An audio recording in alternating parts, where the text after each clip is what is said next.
About 2 weeks ago, a moderately known trans influencer made a claim that she received a letter from the FBI accusing her of domestic.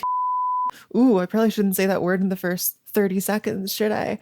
The word on screen right now, and radical gender ideology. And she said this letter demanded that she cease all of her activities and unpublish all of her stuff. Within a couple days, this news spread as far as news reasonably can within the niche of like the trans internet.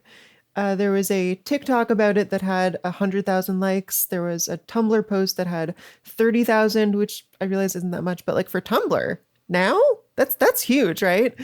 And there were many, many other posts with like in the 500 to 10,000 like range. It caught on Instagram and Blue Sky, and it wasn't true. And I want to talk about what the hoax was, how it spread, why people fell for it, and why people are still defending the people who perpetrated the lie. Given the nature of the influencer who introduced this idea as a young Black trans woman, I know that there are a lot of people who will not be on board with me even discussing this in public. That is part of why I'm not naming her. I really have no ill will toward this woman. But I don't know. I feel like if you can tell a lie that gets out to hundreds of thousands, if not millions of people, people should be able to correct that lie. I assume some people in my audience heard this going around on TikTok and have not yet been corrected on it. So no, as far as we know, the FBI is not sending cease and desist letters threatening trans women activists and influencers. I think there were many signs from the start that this was not happening. And when I first saw it circulate, I figured I would hold off until I saw a little more evidence. A lot of people jumped to believing it and panicking. And I think that is a tangible harm that should be corrected. Making people think that they live in a even marginally more dangerous world than they really do is not like a neutral act. So to talk a little bit more about the timeline of the hoax and what it was that people were falling for, there is this self-styled trans feminist author who has a moderate following on Instagram and a smaller following on TikTok, Blue Sky, Tumblr, and probably other platforms that I don't know about. Sometime around January 7th, it's hard to track because the videos have been taken down now, this influencer posted claiming that the FBI sent her a letter. People in her circles extended this out to say the FBI is sending letters to trans women writ large, threatening them and accusing them of domestic terrorism for doing trans activism. Even though from what I can tell, there was only one other trans influencer who was claiming that she was delivered one of these letters. And a quick, like cursory look at her page reveals that she's definitely just a troll. Like all of her posts are fucking with people. This is the kind of story that, if true, would be very consequential. It is obviously like a major free speech concern for trans people in the United States. So unsurprisingly, it really caught on. Posts circulated absolutely everywhere. And there was always an element of like, please support the woman who's being targeted by this. A small number of people expressed doubt that this was really happening, or at the very least, like took it in good faith, but asked for evidence. Trust but verify. I think this was sensible. And those people were all either ignored or sort of reprimanded for asking for evidence. As the days go on, people become increasingly suspicious that this influencer has not provided any evidence for her claim. And then finally, this past Saturday, so January 17th, a report comes out from an outlet I had never heard of before called The Needle, that I guess is like trans community focused journalism, in which they say that they reached out asking for a copy of this letter to verify it, and that the influencer in question sent them this image, which is just the most obviously AI generated fake I've ever seen in my life. As much as this image is obviously AI generated, the outlet does not just assume so and actually does some of the work to prove that claim. They try to like parse the text and find that the sentences are, well, the words aren't words and the syntax is nothing and the letter looks nothing like an FBI letter would look like structurally. Obviously, you can find this piece if you want. I felt like it was worth crediting them since they are like a source for this video, but I am also kind of apprehensive about putting this woman's name out here more. So yeah, look it up yourself if you want to. I don't know where I'm going to slot this in, but I feel like I should mention it at some point. I've seen people say, you know, yeah, the letter was obviously forged, but there's no way to prove that she did it. Here's the thing. The idea that this could have been a forged letter could have been sent to her in a prank or something, it just doesn't line up to me. And I don't really see any way anyone could have been behind this forgery other than the influencer. My reason for that is when she claimed to have received the letter, she made specific claims about its contents. She said it was from the FBI. She said it was accusing her of domestic September 11th. She said it accused her of radical gender ideology. And she said it ordered her to like cease her, internet trans activities. The forged letter does not contain any of that, even really an indication that it's clearly from the FBI. And so I think if a person received it in the mail, they would not make any of those claims about the letter. They would not say that they were accused of being a radical gender ideologue or a domestic September 11er. And that to me says pretty decisively that she probably made these claims and then only forged a letter after the fact when asked to back it up. Why she would do this with ChatGPT escapes me.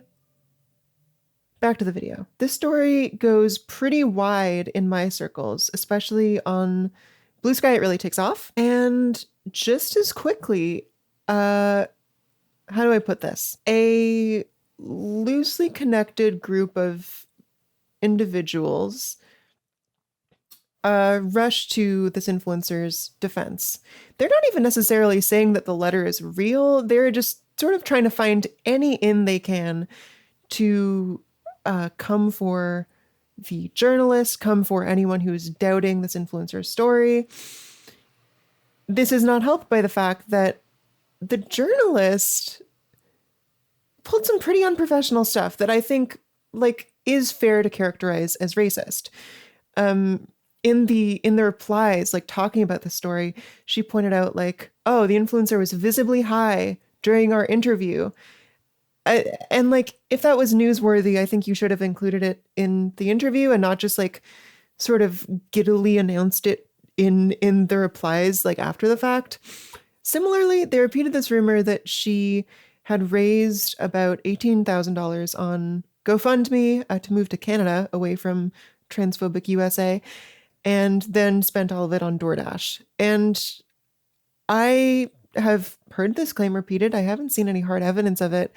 And I don't know if they have, but yeah, that's just so beyond the purview of what this article should have done that it's easy to seize on and say that this is a character assassination, which the influencer quickly did. She has been on the warpath against this outlet and against anyone who is not believing her story.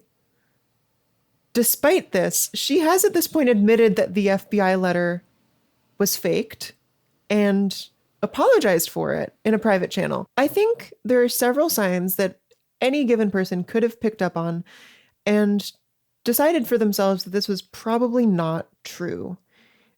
Some people definitely did that, but hundreds of thousands of people did not and just spread this story without fact-checking anything. So I guess I first want to talk about how did the trans community fall for a major and terrifying hoax? This is actually not something I've seen happen before. Let's start by running through a few signs that this was fake the whole time. First one, no evidence. And the rebuffing of people who asked for evidence. I think this is an easy one that can apply to basically any situation. There are times where evidence cannot be shared publicly, but there's no real reason this would have been one of them. I mean, why would you be comfortable sharing that you'd received an FBI letter and even quoting portions of it in an interview, but not comfortable sharing the letter, like backing yourself up. Second of all, who the person spreading this hoax was. I did some digging into her posts. I had seen a few of them casually on my feeds before, but despite self-describing as a like trans feminist author, it seems like most of this woman's internet presence is beef, and not even necessarily beef with specific people, although there is plenty of that. In general, it's more beef with categories of people, beef with especially trans men. It's pretty insubstantial. It's very niche intra-community stuff, and it's also not very popular.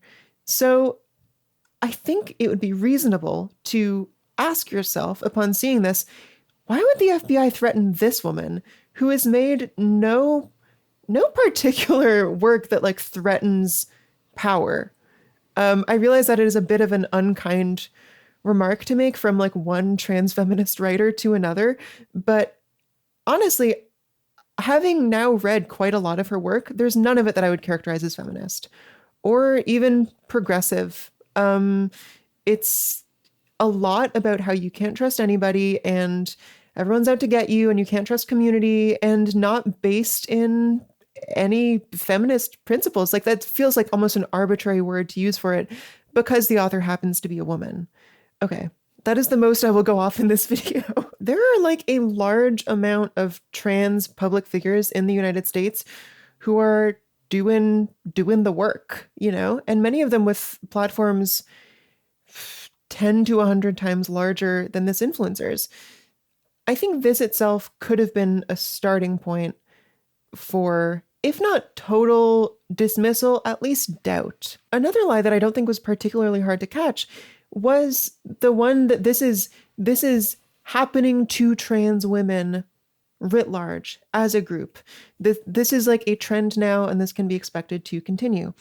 Because the originators of that claim are, one, the influencer, two, the obvious troll that she reposted, three, another trans woman, like supposed trans feminist influencer who appears to be a friend of hers. That's the woman who made the most viral post about this, that if you heard about this, you probably saw. The basis of her generalizing that this is happening to trans people, or I think maybe she just said trans women, was that trans women are involved in anti-ICE and pro-Palestine actions, and that people are getting knocks on the door for that stuff.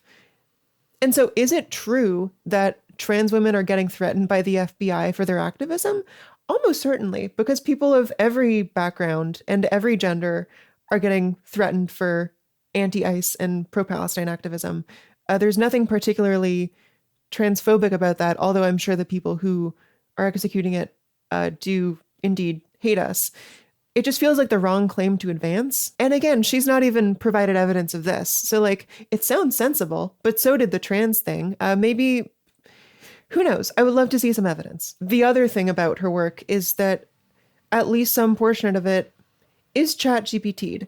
She's still denying this, but there is a quote by Andrea Dworkin in her book that simply does not exist. That is an AI hallucination. And if you click on the link to which it is sourced, it goes to like chatgpt.com or something, like some within ChatGPT link that I assume it would provide if you asked it to provide a source for a fake quote. But I'm sorry, I haven't really used that stuff. I don't really know. There is a paragraph of her book that seems to be a prompt that she forgot to erase. And if you go visit the store listing for this book and you look at the reviews, like from the very start, people were catching on to this back several months ago, as soon as the book came out. So these are ways that I think people sort of failed at fact checking, but there are also some more like underlying circumstance things that I think made this a plausible lie to tell, and the kind of thing that would circulate widely.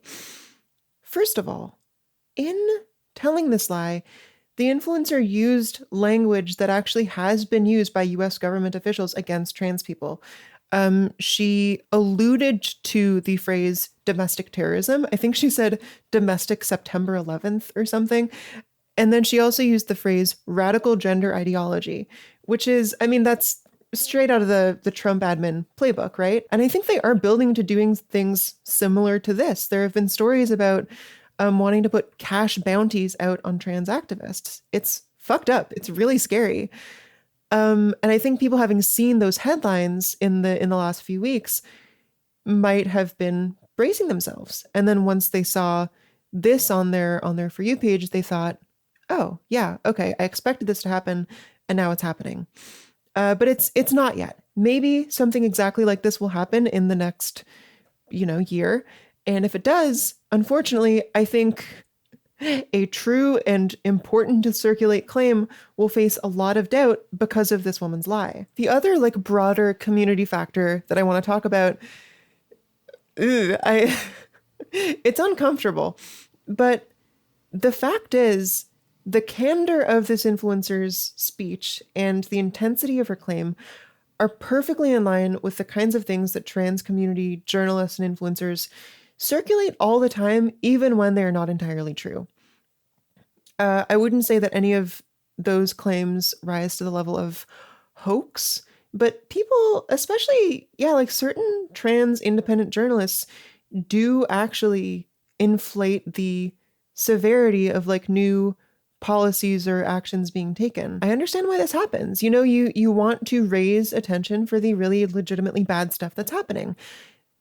But I don't think people can sustain that stress level for long without it having serious consequences. I also think it does, unfortunately, sort of numb people. I think if every piece of bad news is presented as like threat level midnight, even when they are sometimes just like steps in the wrong direction, people will lose their sense of scale and feel like everything is just the worst. And I think that can breed a kind of like crushing hopelessness. This is from me, Mrs. Crushed Hopelessness. But since this story has been debunked, I have heard a couple people say that thing that people say when they fall for something fake, where it's like, yeah, sure, it's fake, but the fact that I even believed it says a lot about where we're at. And I need us to not do that. Oh my God, that drives me insane. Just like take the L. With all that said, here is the part that I feel the most obligated to talk about and also the most anxious to.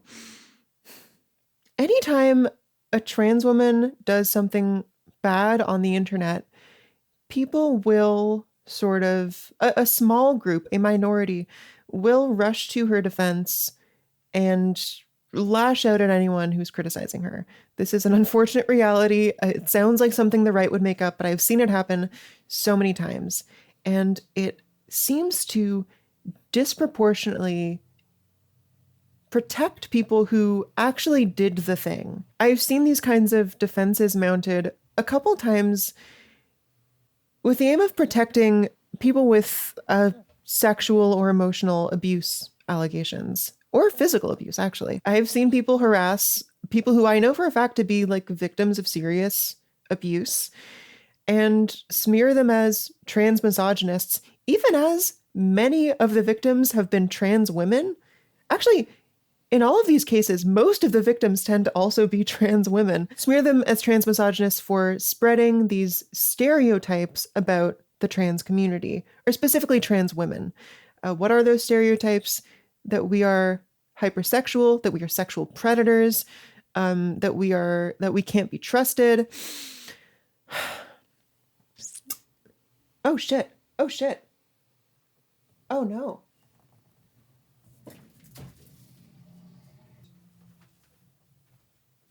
Oh my God, you guys. The neighbors across the street have this cat that was just like out. Oh shit. The neighbors across the street have a cat that was just out on the outer ledge of their balcony, like past the railing. And it seemed like it couldn't move. And that was so scary. And now I've fucked up the camera. The cat's fine. It's back now. I just had to go make sure it wasn't stuck. Oh, where was I? Okay, yes.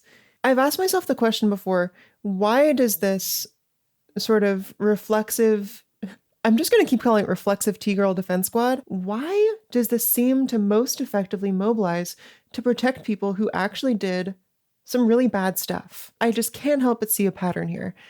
I've seen it twice in my personal life and twice in my online life involving trans women content creators. Before we get any deeper into this, I have to say that this is like an incredibly fraught topic that I'm not surprised I've not seen spoken about more widely.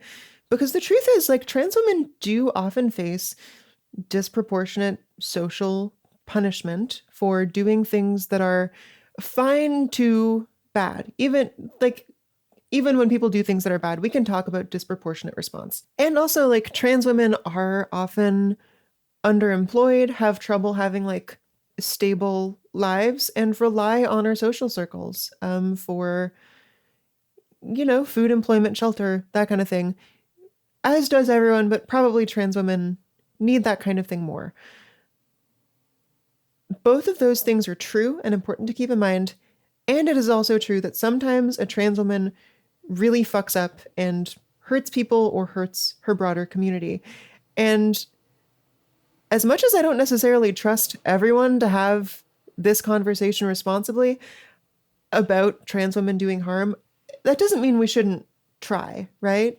I have felt myself to be treated overly harshly or to be made to face unfair ostracization for minor mistakes that I've made.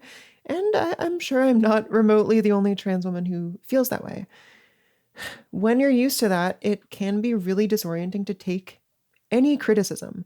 Any criticism can be viewed as a sort of existential threat to like your continued sustenance. This is an experience I imagine many trans women can relate to, and it's something that I think is fairly well understood within the trans community and by our serious allies.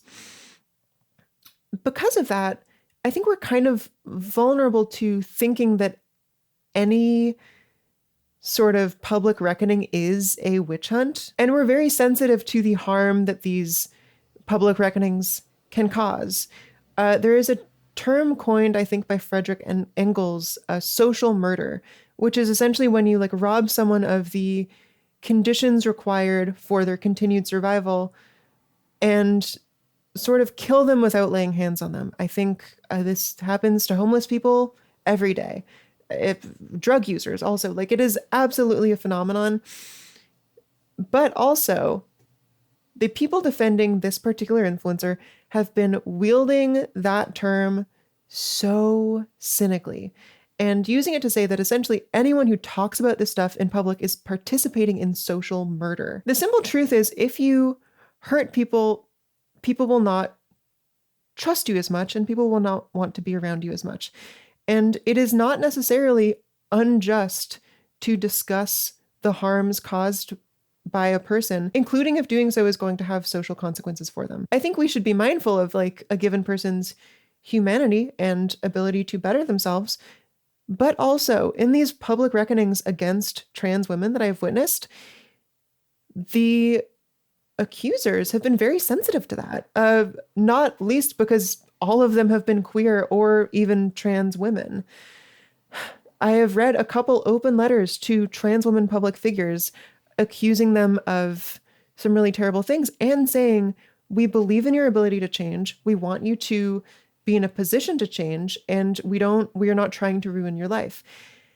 And the unfortunate reality is that never seems to be weighted in these conversations. Like, I have had friends make serious allegations against a trans content creator who probably none of you have even heard of.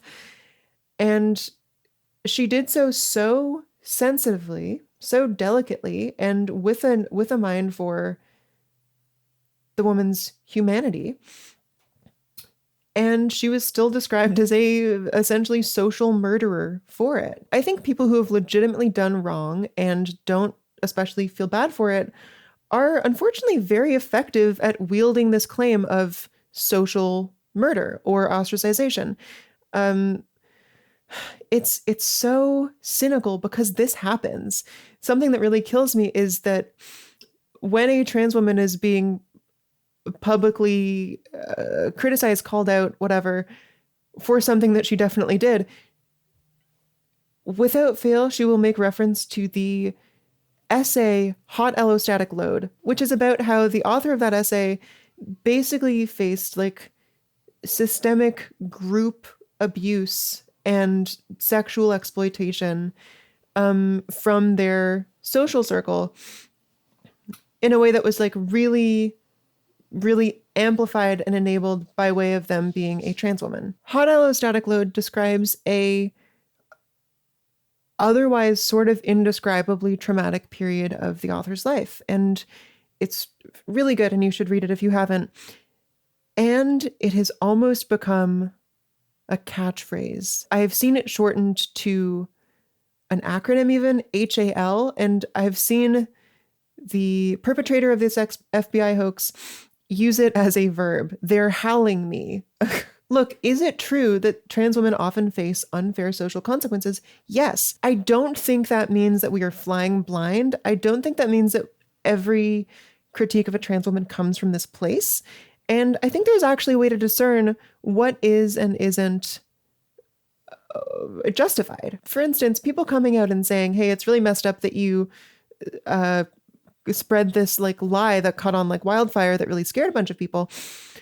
I think that is a justified grievance. I don't think talking in an unsubstantiated way about how she is like a GoFundMe scammer is substantiated. And I think that does actually play into harmful stereotypes, as does talking about her as like visibly high when, first of all, that's like 10% of trans women at any given time. Second of all, not journalistically relevant and only really serves to poison the well. I think when people play into these tropes, it makes a true reckoning much more difficult.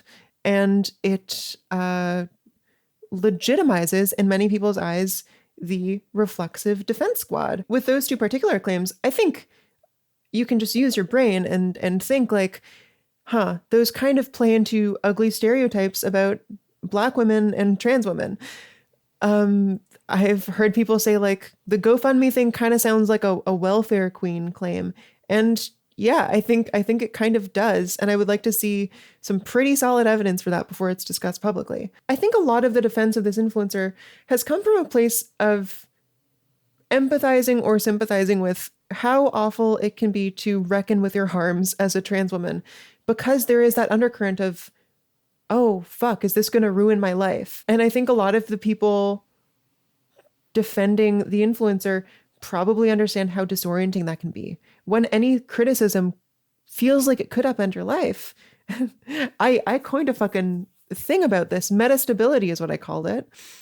When your life feels metastable and you don't know what could just like snap things out of balance and totally spiral you out of control, it is almost sensible to treat everything as an existential threat. I don't think you have to do that for other people. And I also think doing it for yourself, as much as I understand where it comes from, is not healthy and will rob you of like the fullness of life.